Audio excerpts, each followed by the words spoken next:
মোদির সাথে তো বিয়ে শাদী হয়ে গেলে আরো ভালো। আমরা হয়তো পারলে আমরা জনগণের মিষ্টি বিতরণ করবো। যে হাসিনা নানার বাড়িতে গেছে। ওইখানে তো সে হক পাবে, তার মায়ের হক পাবে না। ওইখানে বসে সে রাজনীতি করবে, এমপি হবে, ওইখানে আপনার মুখ্যমন্ত্রী হবে। একবার তো বাংলাদেশের মুখ্যমন্ত্রী ওই তিলক লাগাইছিল, ওটা আমাদের স্মরণ আছে। তো ওই ফেসিবাদকে আর সামনে আনি সময় নষ্ট করার চেয়ে আসলে অন্য আলোচনা করাই ভালো। আমাদের দেশের রাজনৈতিক দলগুলো কি কোনো দায়িত্ব ছিল না এই সরকারকে সহযোগিতা করার জন্য? তো ওনারা দায়িত্ব পালন করার না করার কারণে ছাত্ররা উদ্বুদ্ধ হয়েছে যে আমরা রাজনৈতিক দল গঠন করব, সরকারের এবং বিভিন্ন রাজনৈতিক দল ওদের বিকল্প হিসেবে কাজ করবে। আওয়ামী লীগের বাকশালের পরে সর্বপ্রথম আওয়ামী লীগকে পুনর্বাসন করেছে আমাদের শহীদ প্রেসিডেন্ট জিয়াউর রহমান বহুদলীয় গণতান্ত্রিকের মধ্য দিয়ে গণতান্ত্রিক অধিকার দিয়েছিল। দ্বিতীয় পর্যায় ছিল জাতীয় পার্টি আওয়ামী লীগকে পুনর্বাসন দিয়েছিল, কিন্তু জাতীয় পার্টি আজকের ধ্বংসের বলেন আর বুদ্ধিজীবী বলেন, যারা ক্ষমতা যায় সবাই মনে করেন দেশের কথা ভুলে যায়। একটা কথা আছে না গ্রাম্য ভাষায়, যে যায় লঙ্কা সে হয় রাবণ। আপনি দেখেন তুর্কির 5 ঘন্টার বিশৃঙ্খলায় 50,000 অফিসারকে চাকরিচ্যুত করা হয়েছে। সদ্য স্বাধীন হওয়া সিরিয়াতে 35 জন ক্ষমতা গ্রহণের সাথে সাথে 35 জন অফিসারকে ফাঁসি মৃত্যুদণ্ড কার্যকর করা হয়েছে। আর আমাদের দেশে কি হচ্ছে, বেছে বেছে ওনাদেরকে প্রমোশন দেওয়া হচ্ছে। এখন পুলিশ বিপদে পড়ছে, এদেরকে অ্যারেস্ট করবে কি করবে না, বিপদে পড়ে মাঝে মাঝে সন্ধান পায়, এদেরকে অ্যারেস্ট করে।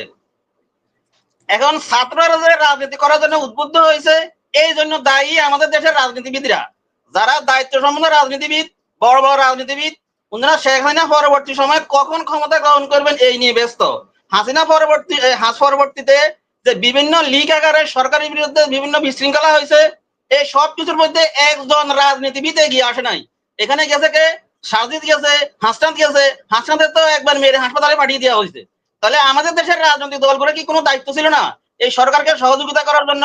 তো ওনারা দায়িত্ব পালন করার না করার কারণে ছাত্ররা উদ্বুদ্ধ হয়েছে যে আমরা রাজনৈতিক দল গঠন করব, সরকারের এবং বিভিন্ন রাজনৈতিক দল ওদের বিকল্প হিসেবে কাজ করবে। এখন অনেকে মনে করে যে ছাত্ররা হচ্ছে জামাতের বি টিম। এ টিম আর বি টিমে আপনারা সৃষ্টি করে লাভ কি? আপনারা নিজের দলে তো নিয়ন্ত্রণ করতে পারলেন না। সেখানে পরবর্তীতে আপনার দল যদি নির্বাচনের কথা পরে চিন্তা করে যদি দল নিয়ন্ত্রণ করতে পারতেন, আপনার দলের বিরুদ্ধে এত বদনাম হতো না। আপনার দলে তো নিয়ন্ত্রণ করতে পারলেন না। দল নিয়ন্ত্রণ করার জন্য যে ক্যাটাগরি ছিল, যেরকম নেতা দরকার এরকম নেতা আমাদের দলে নাই। না থাকার কারণে আপনারা ক্ষমতার দিকে ভাগ বাটোয়ারা কি করবেন না করবেন এইসব নিয়ে ব্যস্ত থাকার কারণে আপনাদের নেতা করবে মানুষের ছাগল চুরি করে, গরু চুরি করে, বুড়ি বুঝ করে, জন্মদিন পালন করে। আপনারা কেন এগুলা বন্ধ করতে পারলেন না? আপনারা কাছে জাতির সামনে কি জবাব দিতে পারবেন? আর আপনারা যে এত মানুষের জীবন দিল, এত মানুষ হাসপাতালে এখনো আছে, আপনারা কতজন মানুষের খবর নিয়েছেন, কতজনকে পুনর্বাসনের ব্যবস্থা করছেন, এটা কি আপনারা জবাব দিতে পারবেন? ধন্যবাদ আপনার সবাইকে। জি ধন্যবাদ। ধন্যবাদ মুসা। আজকে আবু মুসা বলেন। আনমিউট করেন ভাই। ধন্যবাদ সঞ্চালক কানাউল্লাহ কুমিন ভাই, আপনার প্যানেলের সকল সম্মানিত আলোচক বৃন্দকে আমার পক্ষ থেকে সালাম। আসসালামু আলাইকুম ওয়া রাহমাতুল্লাহি ওয়া বারাকাতুহু।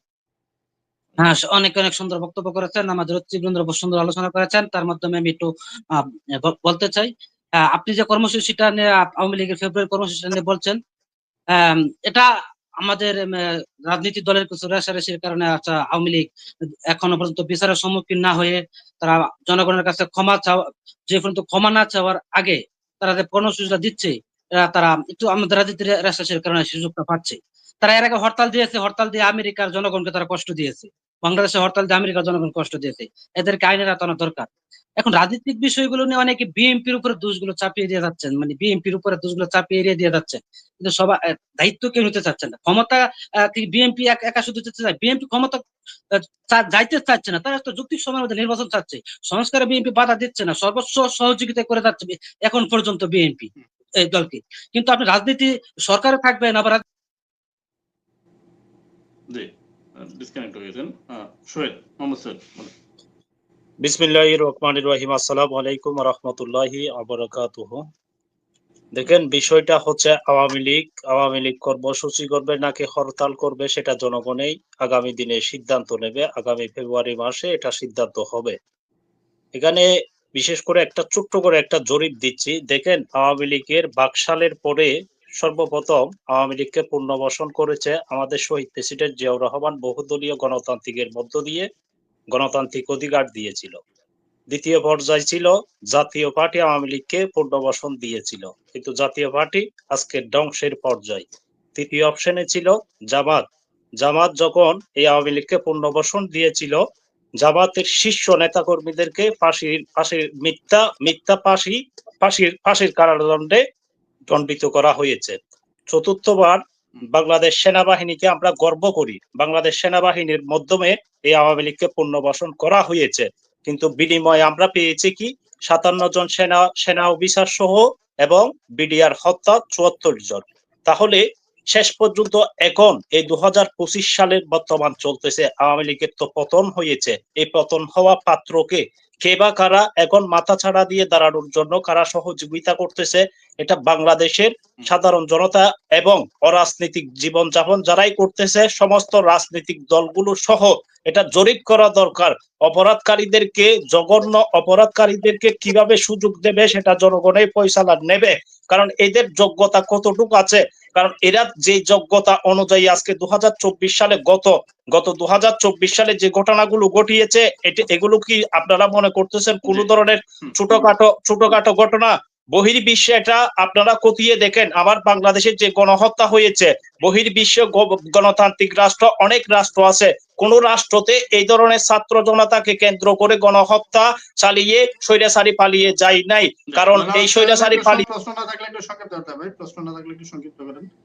জাহাঙ্গীর সাহেব আনমিউট করুন। আসসালামু আলাইকুম ওয়া রাহমাতুল্লাহ। মনির ভাই আপনাকে ধন্যবাদ, আপনার প্যানেলের সবাইকে ধন্যবাদ এবং সালাম। আসসালামু আলাইকুম ওয়া রাহমাতুল্লাহ। আপনি যে এই কথা আজকে টপিকে আনছেন, এই কথাটা আমি এটাই বলবো যে হাসিনা নানার বাড়িতে গেছে, ওইখানে তো সে হক পাবে, তার মায়ের হক পাবে না। ওইখানে বসে সে রাজনীতি করবে, এমপি হবে, ওইখানে আপনার মুখ্যমন্ত্রী হবে।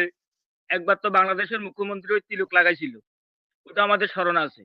তো ওই ফেসিবাদকে আর সামনে আনি সময় নষ্ট করার চেয়ে আসলে অন্য আলোচনা করাই ভালো। কিন্তু এখন কথা হলো, এটা কোনো আলোচনার বিষয় নয়। বাংলাদেশের মানুষজন এক, বাংলাদেশের মানুষজন এক। এই খুনি হাসিনাকে আর বাংলাদেশের মানুষ দেখতে চায় না, শুনতে চায় না। সে রাজনীতি করবে ভারতের রয় যেহেতু কারেন্ট সাহায্য করছে বাংলাদেশে, এখন ওইখানেও সাহায্য করবে। আর মোদির সাথে তো বিয়ে শাদী হয়ে গেলে আরো ভালো। আমরা হয়তো পারলে আমরা জনগণের মিষ্টি বিতরণ করবো। আচ্ছা, দ্বিতীয় কথা হলো, আমরা দুঃখের সহিত বলতে চাই এই কথাটা, যে যখন বাংলাদেশে খুনি হাসিনা আলেম ওলামাদেরকে আপনার বন্দি করতো, তখন দেখা গেছে সাথে সাথে হাতকড়া লাগাতো। কোনো আলেমকে, একজন আলেমকেও বাদ দেয় নাই হাতকড়া ছাড়া। কিন্তু আমরা এখন দেখি, এখন যে হাজার হাজার কোটি টাকা এরা লুট করি নিবার পরে এদের বাড়ি গাড়ি এগুলা সরকার একোয়ারে নিছে বা সরকার এগুলা বাজেয়াপ্ত করছে, কিন্তু এরা তো বিদেশে অনেক টাকা পাচার করছে। এখন এরা আদালতের মাধ্যমে কি উকিলের সাথে মস্কারা করে, ও সাংবাদিকের সাথে মস্কারা করে, কোনো হাত করা নাই, কিছু নাই। এগুলা কি ভাই? এগুলা তো আসলে আমাদের এই যে আমরা সংবাদপত্রের মাধ্যমে দেখি, এগুলা আমাদের কাছে অত্যন্ত দুঃখ লাগে। আর একটা কথা আমি বিএনপি সম্বন্ধে বলবো, আজকে বিএনপির সাবেক জি আপনার স্বরাষ্ট্রমন্ত্রী আলতাফ হোসেন ওনার নিজ এলাকাতে একটা বক্তব্য দিছিলেন। মনিরুজ্জামান ভাই উনি শুনছেন কিনা আমি জানি না, উনি ওই বক্তব্যের মধ্যে বলছে যে বিএনপির ভিতরে কিছু রয়ের এজেন্ট আছে, এদের কারণে আজকে বাংলাদেশের এই অবস্থা। তো এখন আমি কাজী মনিরুজ্জামান ভাইকে বলবো যে আপনারা রয় বসায় রাখি কি আপনারা এই দেশকে মানুষকে কতটুকু কি দিতে পারবেন, এটা একটু বিবেচনা করবেন এবং কথা বলবেন। ধন্যবাদ। আসসালামু আলাইকুম ওয়া রাহমাতুল্লাহ। ধন্যবাদ।